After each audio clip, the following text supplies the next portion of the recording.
and whatever I see is smiling at me. Love is who I am.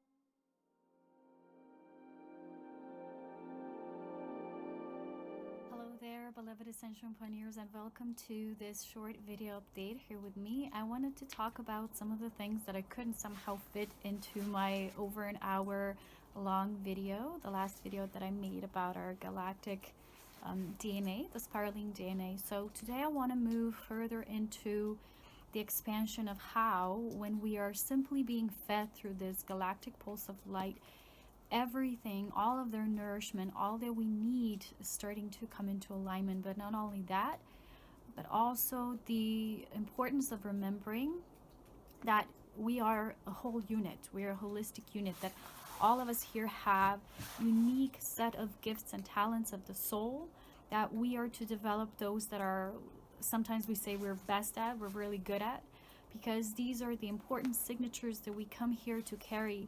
But yet we're also not meant to be alone. We're not meant to perceive ourselves as isolated with these gifts, okay? Because in our society still, a human psyche is still very fragmented. I've just started reading the Convoluted Universe book 4 again and just finished a chapter about these beings coming from the 7th plane and describing how much we're separate as a unit, you know. As human beings are working so much through fragmentation. We're perceiving ourselves as isolated units because we are individuals, and yet we have to learn to also work with the attuned group consciousness, and we're not doing that. And they said we don't have much more left because we really need to learn that fast, and we need to start applying that. So it's beautiful because now we're in the times of Aquarius, and we're going to have an Aquarius new moon that's really going to set the tone for our new year. And Aquarius is, in a way, that liberating force that brings us into a more conscious awareness of ourselves, not just as individuals, but also moving into group consciousness, okay? So establishing those bonds that do nurture and feed our synthesis, our co-creative connections. And a lot of us will be moving further into our mission of the soul. That was also the channeled message of today. I do these daily channeled guidance messages at times when I'm called. They're not every day, but they're called daily because they come more frequently than my regular Ascension updates. So a lot has been coming through that a lot of us are now ready to start bigger parts of our mission. And there's a lot of us, especially those of you who are volunteer souls, who have been preparing and gathering a lot during the last few years, especially the last 9-year cycle of culmination. We've been doing this much more on our own, but we needed to, for us to develop a proper firm foundation, a template from which we can build upon now, that it's not going to be egoic, that it's really going to be founded on the mission of the soul. Because when we're going to have connections with others, these transmissions and these energy exchanges are also going to come from the mission connection, from the mission of the soul. They're not going to be so much as people who are fleeting in and out, moving in and out of our lives, just to get a seed, just to get something, or an acknowledgement or affirmation, something from us. And then, you know, we do these encodings and we're learning also from them. A lot of the relationships we've had were in a way experiential, because we also have to learn as volunteer souls about the dynamics of the human psyche and what is still so disruptive within the human psyche. So we know how do we alter the DNA in our altered states of consciousness when we do our super conscious work of light, which is much more grander than what we do in our conscious day-to-day living, okay? So it depends how connected we are with this galactic pulse of light, that we have more understanding about that. And you can see me now talking more about this because it's time. I have been kind of not really moving into those topics so much. I've talked a lot about physical ascension and our well-being and self-empowerment during the last few years. I've started talking about life force last year, and now this year, with the one initiation year, I'm really being pushed by my oversoul complex to start doing this. And I've shared with you before that I am working on writing this book about the mission and journey of volunteer souls within the grand galactic design. It's going to talk a lot about the galactic core, the galactic pulse, and how basically it's important for us to tune into that, because that is naturally going to replenish, restore everything back into its original prime design. So if you're interested, you can support this work of mine. You can also perhaps write me something that you would like to get more explained in the book. Somehow, if it's meant to be, it's going to be a part of it. The book is going to be segmented through these questions that are going to be initiatives within each chapter. They're going to be a continuation of building up energy. That's how I'm being shown, because it's very hard for me. I'm a very multidimensional being. I work in spirals. I work in cyclical nature of creation, and it's hard for me to put something in this linear fashion, you know, to put so much of this grand knowledge into this synthesized form, which is linear from A to B, from A to Z, right? Coming in chapters. So it's very challenging for me. I've noticed that when I sit to write, it's just like, oh, I have to do this and that. Oh, so much coming at once. And, you know, every morning I started waking up since I started this initiative and already have these ideas of, oh, I need to write about this or that. So it's complex, and yet we're here to make it as pragmatic as we can, which means very realistic and down to earth. So, okay, let's go back to the topic of today, which is when you achieve this state of your firm knowingness, when you've done a lot of this research work with a lot of interactions and exchanges with other fellow human beings, because in this session today in the book, Convoluted Universe, was also revolving around the fact that is these beings from the other universe, they are imparting a certain understanding from their perspective onto the being that is channeling this in their hypnotic state in the regression.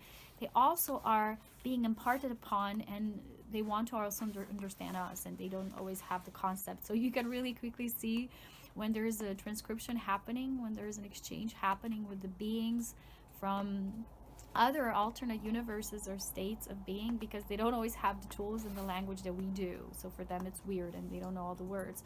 So they were trying to describe certain plans and resources that we already have on our planet, not to limit ourselves and not to pollute our atmosphere, which goes into the molecular structure, which then bleeds through into other dimensional realities, and we're kind of like influencing that. So as much as this not forced upon principle of going not against the free will is important, but when we do start to bleed through with our actions that are not based on being connected with the galactic pulse of light and working in unison for that, we will be receiving guidelines. We will be imprinted upon through that, if there will be harm to other systems and other living creatures. So anyway, what has been going on for so long is that the individuality aspect has been misunderstood, and the sovereign being, which is always unique within the aspect of the group, has been misplaced and has been more understood as this egoic being that is just me, myself, and I, and is just all about me, and the whole life or the universe revolves only around me. And these things within the human psyche, they're so engraved, sometimes they can be so deep that even those of us who have the appreciation of life forms and all life in creation in general in such a large capacity, we still sometimes find a tendency to feel within the human ways, and we sometimes also forget. We think we're alone. We have to do our work also here alone and we don't always have a group support, but we do from the levels where we come here to assist. But sometimes we forget that also on the human level, down to earth, one-to-one, we have to impart those principles. We have to start taking the initiatives of working with the group consciousness, of working with the fellow beings of light, even if that's not always physical. Because this pathology that I notice so much, even in what we call the spiritual circles, there is so much still competition and agendas that are not coming from service to the whole. They're coming still from the service to self. And once you have the discernment, once you have where you're working for the light, you will quickly feel that. You will, in the moment, you will see when it's someone really wanting to assist from the purity of their heart, and the being that is being propelled by further bigger forces than just their own ego. And the consciousness of separation, that's not really consciousness for me at all. It's just a pathologic way of being, and not understanding the nature of our universal self and our beingness of divine love. Then these things will start to get pathological results. Like if you have someone who's saying, I'm doing that for the spiritual reasons, right? but then they're doing things that are going against the whole perspective of what love is, what living love is. And as much as we sometimes say, well, the world is corrupted, or the world is this and that and such, the thing is, the world, in truth, when you shift your perspective, is just a playground. It's a home for your world, your inner world to blossom, for your love state to blossom and to flourish and to birth new things, if you see it that way. But when you see it like something as you need to struggle with, you need to compete with, even though you might say, I'm spiritual, or I'm helping others, or I'm doing this motivational techniques or healings, whatever, when you're doing it still from even one aspect of you feeling separate and fragmented, you will still create that. So when people say, I have my own business, or I'm doing this, or I'm doing this for others, it has to be for you first. It always has to be for unity first, because you are in your natural state, you are a part of the one. And when you do serve yourself as in your unity self, you will then also automatically serve the rest and the whole. But when you think in terms of separation, like I'm doing this for others, or I'm so good, my ego is being blown out of the proportion, we continuously feed that aspect of us that's inauthentic. And we continue to be in those lines of, okay, what do I need to achieve and accomplish to get this done for others? That's very pathological, because I even notice it in small things like, sometimes people add me, they find my address because I'm so, spread out, far out in this world of public domain. And they automatically add me to their newsletters or their subscription lists and things like that. And, it's like, I never signed for that. I never subscribed. I was like, do I even have free will to choose? At those times, it feels like not so much, because someone does not respect that sacred space. But why they do that is because when we're in ego mode, when we're in that separate mode, we feel like we have to strive for our business. We have to do things to be noticed, to be seen, instead of just doing the work for ourselves. Like I started writing my book now. It's like my little project. I'm so excited about it. I'm so eager to write about these things. And mostly it has to be for me, for my purpose, to do my agreement, to follow up with what I vowed to do on a soul level. And although as souls, we do know these agreements, we always have them, we're in alignment with them. As humans, we sometimes not so much. Our mind sometimes, gets things entangled and mixed up. But the more connected we are, like I said, with this Galactic Pulse of Light, look for my previous video before this one. I explain all of this and why it's so important that you really fed through unity consciousness, that this is what sustains you and breathes through you as in a natural, organic disposition to life. Then you will lose that tendency to strive for and to achieve and to sometimes even elbow others. See, the snow just fell. Yeah, we finally had some snow here in the Alps. Woohoo! So, it had to break. The ice had to break. Just right now, it fell from the roof. I just hope something doesn't fall on me, because it's something above me right there. But I want to say is that why we do those things that we think, oh, I'm doing this for your good. I'm adding you to my newsletter. Or I'm doing this for you anyway. It's like, no, it's an excuse. It's egoic, because a lot of people have become so pathologic in the way that the mind has started to lead their bodies. In truth, when the spirit starts to enter our form, it's our body that will also, in a way, need to teach our spirit how to be in the human form. Okay, I'm showing you. Okay, too much energy. Okay, look, this is how I need to go now. I really wanted to go cross-country skiing again, but I already went yesterday. And today, when I was doing some of the yoga exercises in the morning, the body said no.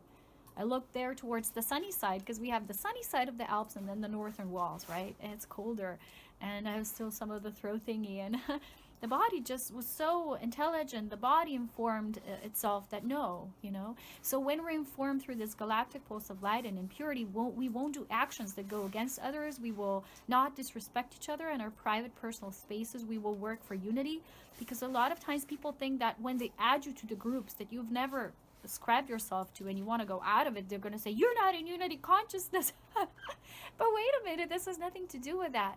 I'm already in unity, because I don't need to separate myself so that I think my work is more influential or better than someone else's. So I don't need to force upon my ways and methods onto others, or add them to newsletter lists that promote me and my work, because I don't think my work is better than anyone else's. I don't think I have to get ahead in life. I don't think I have to do those things. I'm simply so joyful and honored to be given the right mind, the sobriety to be able to channel this work through.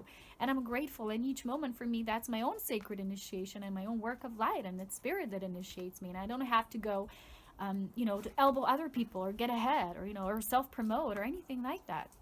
The pathology that is behind this is exactly the opposite of unity consciousness, okay?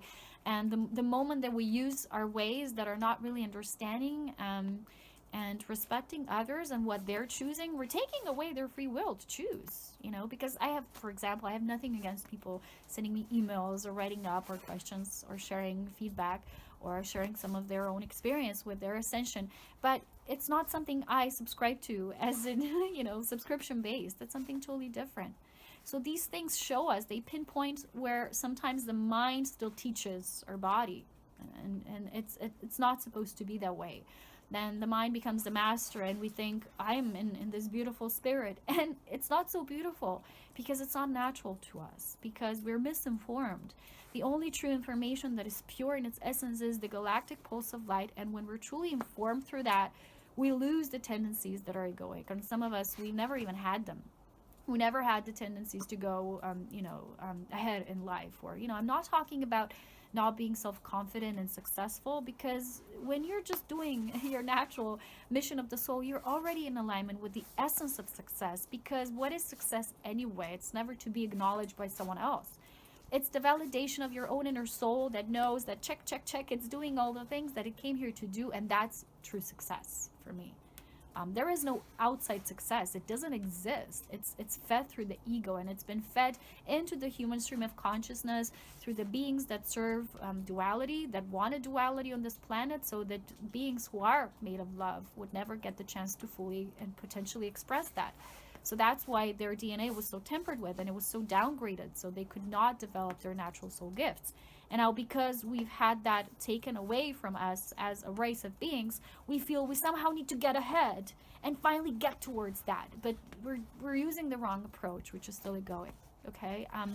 It's not easy for me to say those things, but they are the way they are. True unity consciousness begins one person at a time. It begins with you, and then the more you open up, the less you become this individualized personified self, and the more you feel yourself as a part of, first, your own oversoul group complex, then other beings of light, and the galactic beings of light. All the galactic beings are those that are breathing through the galactic pulse of light. They're being informed through it, that are living in multidimensional essence. All of this in much more detail will be a part of my book. That's why I'm writing it. That's why I'm putting this out there. And sometimes it's hard for me also, because people can get infatuated and excited about this and sharing about it, and then when it comes out and I put a new product out and people are like, I have to pay for it. Oh no, you know, I thought it's gonna be all for free. Well, guess what? Not as of yet, because we still need to kind of put value to the things that we do. We cannot do everything just as, like, you know, take everything from me, I have nothing left. We do have to, in a way, find the right balance between what we give off freely and unconditionally, and the things that are, a lot of work is put in there, and if we don't appreciate those things, then who else will, you know? So it shows us where we are in our consciousness, the things that are of our interest. A lot of times we still feel that we rather have those things that are really not so much, like I say, really serving the whole, because I've witnessed so much spiritual mumbo jumbo and selling people these fogs just for the excuse. People say, I'm doing this for others, but in truth, a lot of the times when it's covered up, it's either for fame, fortune, money, whatever it is. And its spirituality and knowledge is being used and abused for the purposes of someone else's gains, so they get ahead in life, in the world. It's not yet serving for the whole. Like, it's the same as with these knights, right? Illumined knights that actually came and said, we're going to take this knowledge and it's going to be just for us. The rest of the humanity does not need to know. So they do have all this knowledge, but they're not putting it out. And now humanity slowly, bit by bit, as much as they're ready, being fed those little sprinkles instead of the whole shebang, you know, by beings who are tirelessly working behind the scenes and putting the right information instead of disinformation out. And I put it into your heart, and those of you who are tuned into the galactic core, you will be informed the proper way. You will have the proper discernment and knowing. You won't fall for these tricks. There's a lot of them. There's a lot of tricksters out there, because it's not even their own fault. Like I said, it's been programmed. It's been engraved so deeply that we feel we have to get ahead only by, if we have something that only we know, then we're gonna somehow benefit of it. We're gonna have profit of it, you know. It doesn't work like that. It's not unity, okay? So if you have something, you have information, you have knowledge, you have gifts, you have resources, put it out there. But again, don't do it for, you know, for freely. Like, you don't appreciate yourself for doing that. We all have to be like this. We have to become sovereign, independent entities that are masters of our own domain, not masters of anyone else. But we know the mission of our soul, and we're fearless and fierce in how we attain it and how we share it within unity, okay, not duality. So I've seen so much of that, so much of selling of certain products and gifts and goodies to people who are less aware. You know, they don't perhaps have the knowing and the right discernment filters yet that would make them not fall for it. And please, I put it into your heart, if there's anything there that you feel is just trying to promote and someone else has a huge gain over it, and it's not really coming from the heart, when it is coming from the heart, you will feel it. You'll feel the frequency. A lot of times when I get feedback from people, they tell me, wow, I've actually not just I've started recently not just to listen to you when you say your words, but I've started tuning into you as a being, and I feel so much love. And it's our time to do that. And that's what true unity is, and it begins within you, spreading it further out and working within group collectives. So the last thing I want to share about is our experience of very recent past. It's ongoing. But we have this beautiful experience when I had like some tough moments, and I felt like, oh, I always do this on my own. I have a feeling like, of course, I feel like I'm this great being. I can do anything. But at certain times, it's not that we can do it alone, but we do it because we're stronger together. You see the difference? You don't do it out of codependency that another being or an angel or, you know, master would save you or do something for you because you can, but because you know there's strength in sharing when you're already being your own light, but then you invite other lights in. So that's true unity and the brotherhood and sisterhood collective. And that is, in a way, also a powerful message of this new moon Aquarius. It is about brotherhood and sisterhood in so many ways. So read my blog, my Ascension blog, and my page, the channel message. But I want to say is that I've had this feeling of, oh, I always do this alone in a way, but at this time I feel I don't have to. So I asked my mom, I said, let's meditate on this together. This was twice. And the second time we were in my bed, just holding hands, and I was just channeling a few words that needed to come through to do the process. And then all of a sudden, which is very rarely for me, but I said, well, I would really like to work with Sananda, as we call it, Joshua, on this earth plane. I said, I really want to invite his essence. I said, please come and just be with us, share this space. I know you're knowledgeable in this domain and of the heart, of purity, unconditional love. It was just this completely authentic invocation. It was not like, you know, you have it somewhere written, you're like, you know, it's very robotic. But it was just so much coming from the heart. And because that was so, as I finished the invitation, as we sat there, then my mom opens her eyes and she says, oh, you won't believe it, but he, as a being, he appeared in front of my eyes. And she said she had some of these meetings before when she was healing her hand, because once she really had this bad fall on her wrist. And she was working a lot with his essence and healing, and a few times it was like all in this white glowing light. And he appeared again. And he said, well, thank you, sisters, for calling me. You're already doing this. You're already beings of light. And then she said, oh, please, you know, just like in her mental transfer of thought, to help me with my heart and my heart to heal. And he said, well, she's already her own light. She does not need to. But it was about us holding that space together. So for those of you who feel you are such a powerful vortex, which you are, but again, don't feel like you still need to go at it alone all the time. And today when I woke up, I have these I have this app. I think it's from Doreen Virtue. She has some of these apps that send you messages every day, like God app, or I don't know what they're called, but it's a cute way of informing yourself, like sending yourself these messages. And today the message was about that we don't have to do this alone. How appropriate for this topic today. And it has to come from a space of unity, not this lack. And when you're calling beings of light to kind of fill in your blank spots, no, you're doing it from a place of your own maturity and sovereignty, and you're just like standing as a group holding hands, okay? So this was a really beautiful experience. And after that, I did my weekly channel guidance just yesterday. And what happened? I'm shuffling through the guides cards, and bang, one of really card just falls out, jumps out, and it was Jesus. The card was Jesus, love, forgiveness, empathy, compassion. So yeah, let's do one quick light attunement. Okay, take a deep breath and feel your mastery for yourself, your own inner sovereignty and integrity. And only from that space of the absolute knowing that you're enough, that all the knowledge, everything is already within you, from that space, you call in other beings of light that do support you. They are holding the space of that light with you. It's stronger. You're being more informed. Feel the galactic pulse of light running through you, the white column of light, and for the physical ascension is there. It's always been there. Feel yourself holding hands with all these majestic beings. We're all connected, and through the crystalline grid of our new self, we are informing ourselves as well on the planet, and we're connecting with each other. The right people, the right resonant frequencies are coming together, and we are slowly teaching and showing the way to this planet of unity, of cooperation, of doing things for the betterment of the whole, not just the gains of the few, no matter at what scale that shows off, even if it's like just the business area of a few people or large in the world. It's not just all about you and your work or whatever. The work you do, yes, it has to be for you first. And everyone should do it from a place of non like this, boasting like a proud monkey, like I did this, wow, like, wow, good for you. We should all hold this reverence and humility. Like just recently this channeling said about people who call themselves, I'm this angel or master, in the human, in the human form. And that there's beings who are really great beings that never call themselves that way. They never say, I'm the master of this and that, and they speak in this authoritative voice.